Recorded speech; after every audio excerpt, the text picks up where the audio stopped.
সবাই নির্বাচনে নানাভাবে প্রস্তুতি নিচ্ছেন, নানাভাবে আলোচনা করছেন যে কিভাবে ভোট আনা যায়, আরও ভোট আনা যায়, কার কত পার্সেন্ট ভোট হবে এবং ভোটের জগতে কে কাকে কুপঘাত করবে। এই জন্য আগের থেকে কিন্তু একটা কথার লড়াইও শুরু হয়ে গেছে। এই কথার লড়াইয়ে অনেকে আবার হাসির খোরাকও হচ্ছেন। যেমন নাসিরুদ্দিন পাটোয়ারি নামে এনসিপির এক নেতা, উনি হঠাৎ করে বলে বসলেন বিএনপি নাকি 50 থেকে 100টা আসন পাবে এবং তারা নাকি 200-300 আসন পেয়ে যাবে। তো এ ধরনের আলোচনাও হচ্ছে, এ ধরনের বালসুলভ আচরণও আমাদেরকে শুনতে হচ্ছে। কিন্তু এসবের বিপরীতে যে কথাটা আমি বলতে চাই গত কয়েকদিনের বিভিন্ন ঘটনা প্রবাহের প্রেক্ষিতে, সেটা হলো আমার বিবেচনায় আগামী নির্বাচনে সবচেয়ে গুরুত্বপূর্ণ ফ্যাক্টর হবে আওয়ামী লীগ। তো অনেকে বলবেন যে আওয়ামী লীগ তো নেই, আওয়ামী লীগ তো ইলেকশনই করতে পারবে না। এখন পর্যন্ত যা দেখছি আওয়ামী লীগ ইলেকশন হয়তো আর করতে দেবে না। যদি আওয়ামী লীগ ইলেকশন না করে, আওয়ামী লীগের রাজনীতি নিষিদ্ধ, আওয়ামী লীগ কোনো মিছিল করতে পারবে না, মিটিং করতে পারবে না। বাট এটি হলো মজার কথা যে একটা দল কোথাও নেই, দৃশ্যত নেই, আইনত নেই, সরকার তাকে দৃশ্যপট থেকে সরিয়ে দিয়েছে। আমাদের এই অন্তর্বর্তীকালীন সরকার, যদি তাকে নিরপেক্ষ বলতে হয়, বললাম এই নিরপেক্ষ সরকার আওয়ামী লীগকে রাজনৈতিক দল হিসাবে আমাদের দেশে দৃশ্যপট থেকে সরিয়ে দেওয়ার চেষ্টা যা যা করা দরকার ওনারা সব করছেন। তারপরে ওদেরকে নিরপেক্ষ আমাদেরকে বলতেই হবে আইন অনুযায়ী, তাই না? ঠিক আছে। এবং এই সরিয়ে দেওয়ার নেট রেজাল্ট কি? যে দলটা ভোট করলে পর কয়টা সিট পেতে বলা কঠিন, হয়তো মানুষের তীব্র ঘৃণার মুখেও পড়তে পারত, সেই দলটা এখন সবচেয়ে গুরুত্বপূর্ণ দলে পরিণত হয়েছে। আমি একটু আপনাদেরকে ডিটেলে যাচ্ছি। গতকালকে আমি একটা দ্য ইকোনমিস্টের রিপোর্ট নিয়ে আলোচনা করেছিলাম না, সেখানে ইকোনমিস্ট পত্রিকার রিপোর্টার ওনারা একটা জরিপের কথা উল্লেখ করেছেন। সেই জরিপটা ওনারা কোথায় করেছেন আমি ঠিক জানি না, ওখানে সেটা লেখাও নেই কোথাও। সেই জরিপে ওনারা বলেছেন যে যারা এরই মধ্যে ভোট দেওয়ার সিদ্ধান্ত নিয়েছেন তাদের মধ্যে কেবলমাত্র 5% লোক এনসিপিকে সমর্থন করেন, কেবলমাত্র 5% লোক। আর আওয়ামী লীগ যেহেতু নাই, কাজে পুরনো রাজনৈতিক দলগুলোর প্রতি সমর্থন বেশি। তো পুরনো রাজনৈতিক দল আর কে আছে? জামাত এবং বিএনপি, এই তো। সেখানে বিএনপির পেছনে তাদের সমর্থন আছে 42%, আর জামায়াতের প্রতি সমর্থন আছে 32%। দেখুন 10% এটা বিশাল গ্যাপ কিন্তু বিএনপি এবং জামাতের মধ্যে। আপনাদের মনে আছে যে 2001 সালে যে নির্বাচনটা হয়েছিল, সেখানে কিন্তু আওয়ামী লীগ এবং বিএনপির মধ্যে ভোটের সমর্থনের দিক দিয়ে পার্থক্য কিন্তু 1%-এরও কম ছিল, 1%-এরও কম ছিল। সেই 1%-এর কম ভোটের পার্থক্য নিয়েও কিন্তু বিএনপি 200 ক্রস করেছিল এবং আওয়ামী লীগ 50টা ক্রস করতে পারেনি, অথবা 60টার মতো ছিল, আমার ঠিক খেয়াল নেই, এরকম কিছু একটা হবে আর কি। মানে ইনসিগনিফিকেন্ট ছিল টোটালি। আর এখানে যদি 10% পার্থক্য থাকে তাহলে তো অনেক।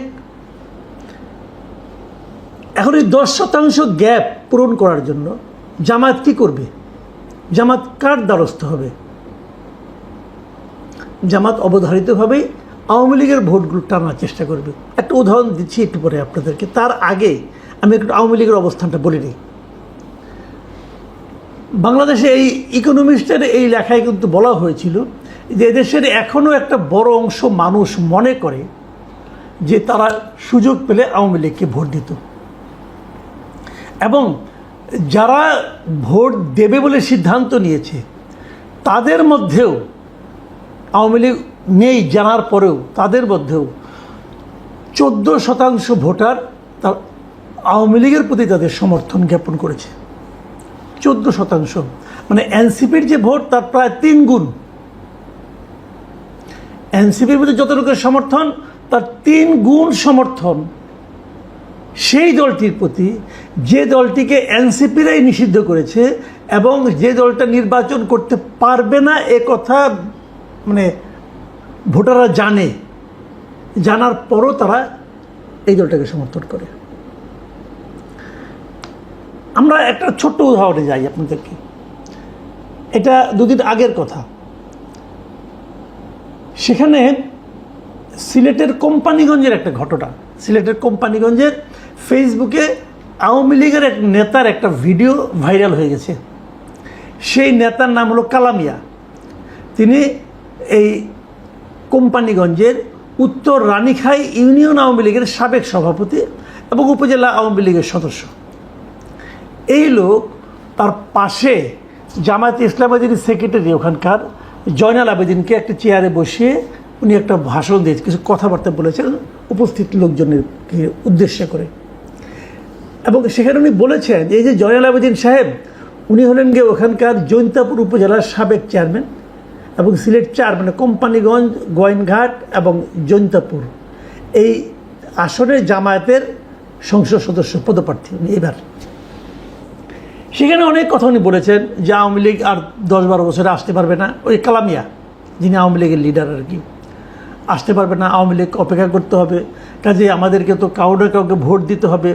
বিএনপি আর জামাতই আছে, যদি আমরা বিএনপিও পাশ করে তাও তো জামাত বিরোধী দল হবে, এবং এই জন্য আমাদের উচিত হবে আমাদের যে ভোটটা আছে এই ভোটটা আমরা জামাত এবং বিএনপিকে যেন 50-50 করে দিই। জামাত নেতাকে পাশে বসিয়ে উনি এই আহ্বানটা জানাচ্ছেন। কেন 100%টা? এই কারণে না, জামাতকে 100% ভোট দেওয়ার আহ্বান দিলে লোকজন পিটাবে, লোকজন পিটাবে। ওই পিটুনির হাত থেকে বাঁচার জন্য সে 50 দিয়ে শুরু করছে আর কি, যে ভাই 50 দিয়ে শুরু করেন, অন্তত পুরোটা দিয়ে না, পুরোটা বিএনপিকে দেন না, অর্ধেক বিএনপিকে দেন, অর্ধেক জামাতকে দেন। মানে জামাত আওয়ামী লীগের ভোটটা পাওয়ার জন্য মরিয়া হয়ে গেছে। কারণ জামাত তো খুবই হিসেব নিকেশ করে পলিটিক্স করে, তাদের তো জানে তারা যে এই 10%-এর গ্যাপ তাদেরকে দূর করতে হবে।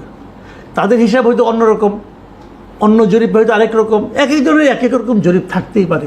তো জামাত হিসাব করে দেখেছে তার আওয়ামী লীগের ভোট দরকার, বিএনপির তো দরকারই আছে, আর এনসিপির দরকারের বাইরে, তারা হিসাবের বাইরে 5% ভোট নিয়ে তারা কী করবে। কিন্তু কোশ্চেনটা হলো আসলে কি করবে, আসলে আওয়ামী লীগের ভোটটা কোথায় যাবে।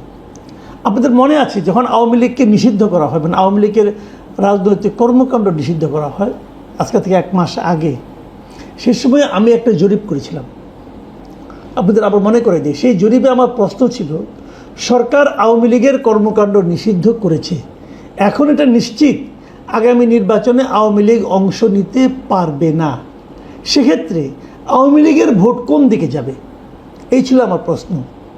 আমাদের দর্শকরা, আমার কথা চ্যানেলে যারা দর্শক আছেন, সেখান থেকে ৭৮,০০০ লোক এই জরিপে অংশ নিয়েছিলেন, ৭৮,০০০। এবং ৭৮,০০০ লোকের মধ্যে ৫% লোক বলেছে যে আওয়ামী লীগের ভোটটা যাবে এনসিপির দিকে, ১৯% বলেছে আওয়ামী লীগের ভোট যাবে বিএনপির দিকে, ৬% ভোটার লোক বলেছেন আওয়ামী লীগের ভোট যাবে জামায়াতের দিকে, জামায়াতের বাক্সে, আর ৭০% ভোটার বলেছেন আওয়ামী লীগের, যারা আওয়ামী লীগের ভোটার অথবা সাধারণ মানুষ যারা এই ৭৮,০০০ ভোট দিয়েছেন, তাদের মধ্যেকার ৭০% লোক বলেছেন যে আওয়ামী লীগের ভোটাররা ভোট কেন্দ্রেই যাবে না। তার মানে টোটাল দর্শকদের মধ্যে ৩০% লোক মনে করছে যে তারা ভোট কেন্দ্রে যাবে। মানে ওই ৩০% ভোট নিয়ে কিন্তু টানাটানি শুরু হয়ে গেছে। ওখান থেকেও জামাত কিছু পেতে চায়, তো সেটা দিয়ে কি আর ওই গ্যাপ পূরণ করা যাবে আমি ঠিক জানি না। তবে আমি এটুকু জানি যে আগামী দিনগুলোতে এই হিসাবটা আরও শার্প হবে, আরও তীব্র হবে। জামাত আরও অনেক লোককে তার পাশে বসিয়ে বলানোর চেষ্টা করবে, ভাই কিছু হলেও আমাদেরকে দেন, ওই ৩০ না দেন, ৫০ না দেন, ৪৫ দেন, ৪০ দেন, বলার চেষ্টা করবে। বিএনপিও চেষ্টা করবে। মানে বিএনপির ভোটাররা তো ভোট দেবেই বিএনপিকে, জামাতের ভোটারদের তো আর কোনো যাওয়ার জায়গা নেই, তারা জামাতকেই ভোট দিবে। এনসিপির যা আছে এটা আমার মনে হয় আরও কমবে, এরা তো ওদেরকে ভোট দিবে।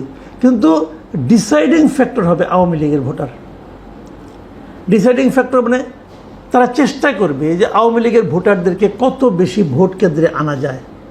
কিন্তু আমার বিবেচনায়, আমি রাজনীতির প্রতি বিভিন্ন পলিটিক্যাল পার্টি কর্মী সমর্থকদের যে আমি আন্তরিকতা এবং ইনভলভমেন্ট দেখেছি এর আগেও, সেক্ষেত্রে আওয়ামী লীগের ভোটাররা যদি সিদ্ধান্ত নেয় যে তারা ভোট কেন্দ্রে যাবে না, তাহলে আগামী নির্বাচন একটা ডিজাস্টার হয়ে যাবে এই সরকারের জন্য। ডক্টর ইউনূস মাঝে মাঝে বলেন না, ইতিহাসে সর্বশ্রেষ্ঠ নির্বাচন উনি উপহার দিবেন।